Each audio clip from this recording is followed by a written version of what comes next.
y a eu un va-et-vient chez moi à Nancy pendant plusieurs semaines où tous les grands présidents de clubs français sont passés, quelques managers de clubs européens tels le Bayern ou Mönchengladbach, voir les Italiens de l'Inter qui étaient venus, plus le Francis Borrelli, le Marseillais, etc., qui étaient venus chez moi. Je me souviendrai que Francis Borrelli m'avait offert un magnifique cerisier pour mettre chez moi. Et donc, tous ceux-là sont venus et j'ai décidé, il y a Garonner qui est venu, Garonner est venu dans un premier temps, puis j'ai dit oui, voilà, je veux ça, je veux tel argent. J'ai dit ça à tout le monde pour pas faire de surenchère. Et puis à un moment, quand ils m'ont tous dit oui, ben, j'ai choisi, puis je vous dis, je vous téléphonerai.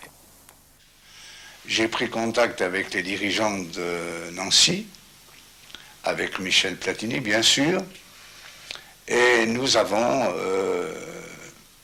sommes mis d'accord sur un accord qui spécifiait qu'à la fin de la saison 1978-79, Michel Platini viendrait à Saint-Étienne. Cet accord était secret, effectivement, mais ne comportait pas de spécification particulière, si ce n'est que la parole des hommes. Auréolé d'une finale de Coupe d'Europe perdue d'un rien, l'AS Saint-Étienne espère en la venue de Platini. Et celui-ci espère en son nouveau club. En championnat, le nouveau numéro 10 trouve vite ses marques, offrant aux spectateurs de Geoffroy Guichard des buts de haute facture.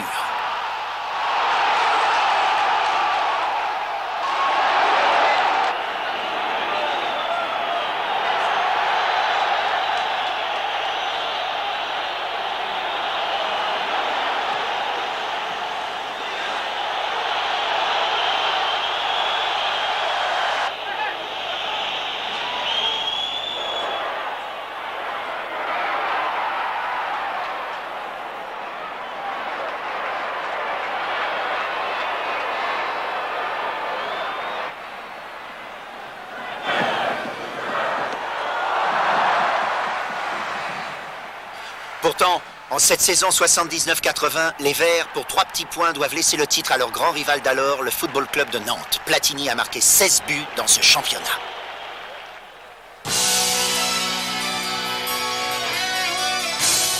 Parler de déclin serait exagéré. En Coupe d'Europe, cette même année, les Verts tirent un feu d'artifice inoubliable contre les Hollandais d'Eindhoven, équipe qu'ils connaissent bien. 6-0 sera le score final.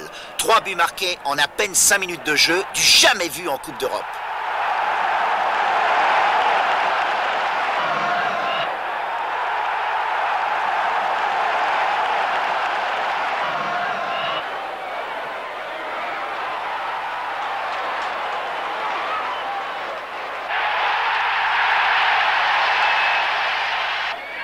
En seconde période, un coup franc bien placé permet à Platini d'aggraver le score.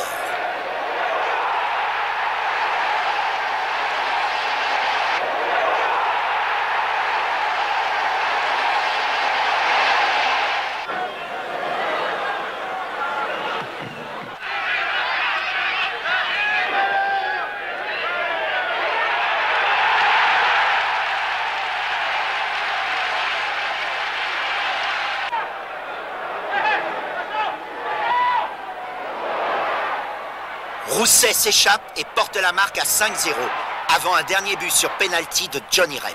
Hélas, à cet exploit succède une cinglante déconvenue face aux Allemands de Mönchengladbach. On a fait des exploits historiques, mais qui n'ont pas eu de suite. Je crois que les matchs à Hambourg, quand on gagne 5-0, ou le match d'Eindhoven, on gagne 6-0, ont été extraordinaires. Je crois que tous les gens avaient retrouvé un élan en ce qui concernait les Stéphanois. Mais ensuite, on a perdu les 2 matchs après, parce qu'on partait à l'abordage, on avait une équipe qui était plutôt offensive, et puis on se faisait souvent prendre en compte les 2 matchs contre Mönchengladbach et contre Ipswich.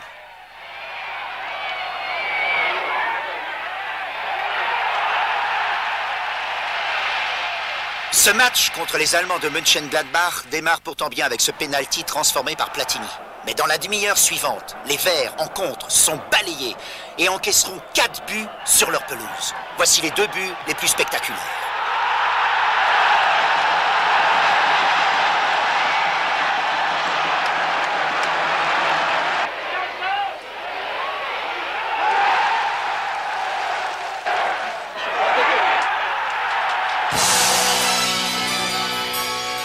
Saint-Étienne fait la course en tête en championnat durant la saison suivante 80-81.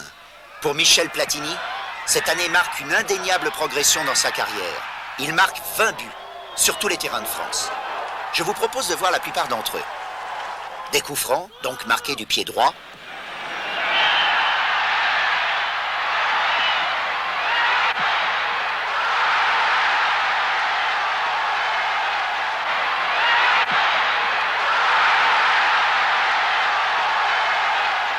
Mais aussi, bien sûr, des buts marqués de la tête, du pied gauche. Bref, des buts marqués dans toutes les situations.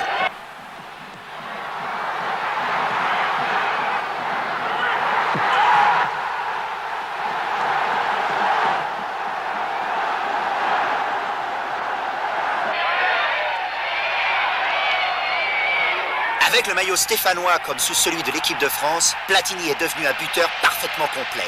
Formidable performance pour un homme du milieu de terrain.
Également présent en Coupe de l'UEFA, la légende de Michel à Saint-Étienne passe par la magie d'un match demeuré fameux.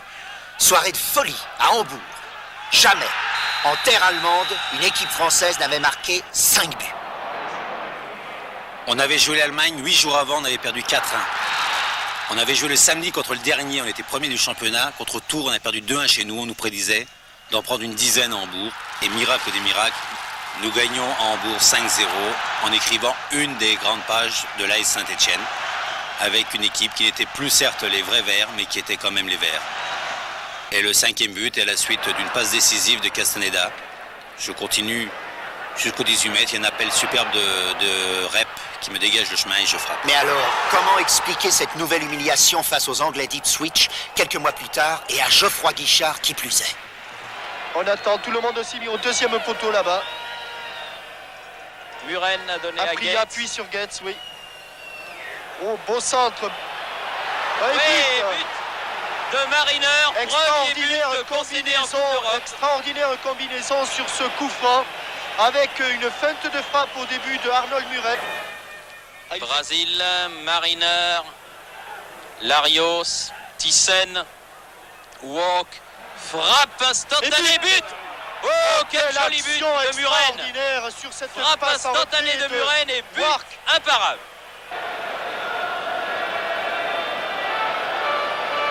Mariner, Tout semble facile à ces Anglais. Butcher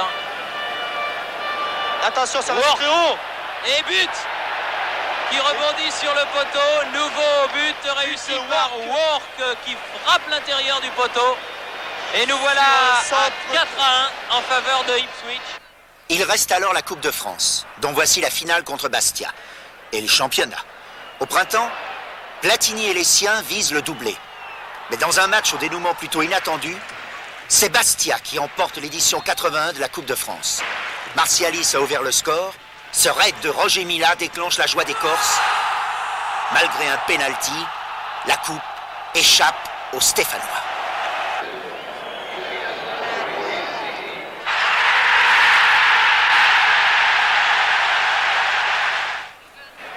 Belle consolation tout de même, l'ancien Nancéen gagne son premier titre de champion de France, arraché lors de la 38e et dernière journée devant Bordeaux. Platini signe les 2 buts de la victoire et offre au public stéphanois le 10e titre de champion de la longue histoire du club.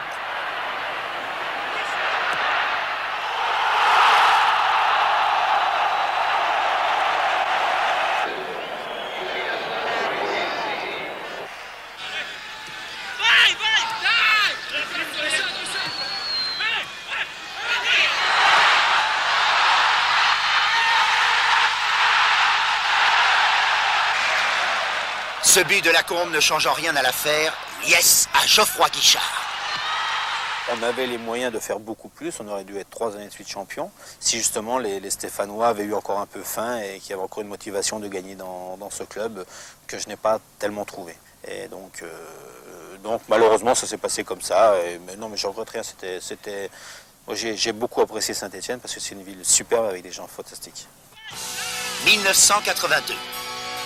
Michel arrive au terme de son contrat. Tous les clubs français rêvent naturellement d'engager le désormais capitaine de l'équipe de France. Et les plus grands clubs étrangers lui font également les yeux doux. Il marque encore 22 buts cette année-là.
Malgré ses exploits, 1982 n'est pas une année facile pour Michel Platini. Un 11e titre de champion et chapeau vert pour un tout petit point.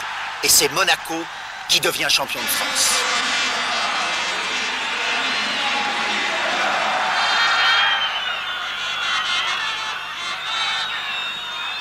En coupe, ce sera pire encore. Nouvelle finale face au PSG. Toko ouvre le score pour les Parisiens.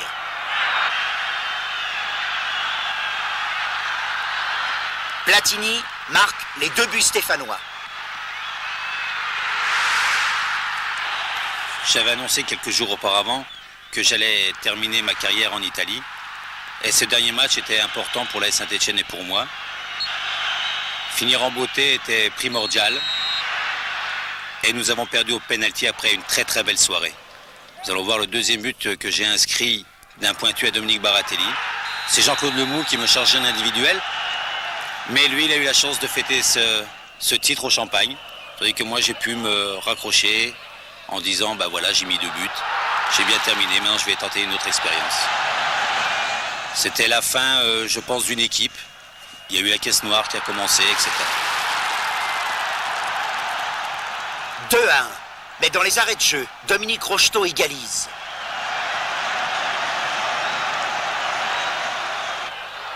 Et c'est le légendaire baiser de Borelli. Platini, blessé, marque son tir au but.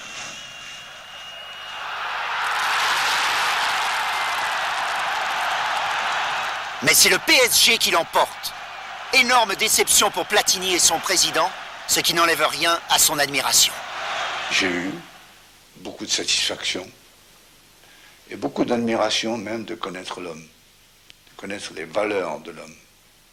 Parce qu'en plus de ses valeurs, son talent de joueur, il avait des valeurs qui d'ailleurs ont permis dans sa vie, puisque j'ai commencé à les déceler moi-même par son séjour à Saint-Étienne, lui ont permis de faire le parcours que vous connaissez, qu'il a fait dans sa carrière. Il fallait qu'il ait effectivement de véritables valeurs.